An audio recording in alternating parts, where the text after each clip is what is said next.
আমি তোমার বাবাকে বিয়ে করতে পারবো না। শোনো, আমার বাবা অনেক বড় বিজনেসম্যান, উনি 30টি কোম্পানির মালিক, ওনার কাছে 15টি লাক্সারিয়াস কার। তোমার বাবা বড় লোক হোক আর গরিব, আমি ওনাকে বিয়ে করবো না। প্লিজ রাজি হয়ে যাও না, এটাই একটা রাস্তা, আমার বাবা কুমা থেকে বের হতে পারবে। আমার বাবাকে আমি অনেক ভালোবাসি, যদি ওনার কিছু হয়ে যায় তাহলে আমার কি হবে? তোমার বাবার কিছু হবে না, আমি তোমার বাবাকে বিয়ে করতে রাজি আছি। আপনাকে কিছু বলতেই হবে, আপনি এভাবে চুপ থাকতে পারেন না। এবার তাহলে আমি আমার আসল মাকে পেয়েছি, কিন্তু আসলে তো জানবি নাটক দেখে কান্না করতেছিল।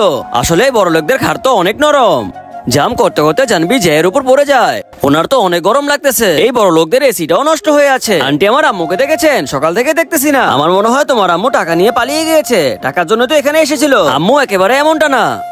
আম্মু তুমি কোথায় আছো? আমি তোমার বাবার জন্য নতুন এসি কিনতে এসেছি, ওনার রুমের তো এসি নষ্ট হয়ে আছে।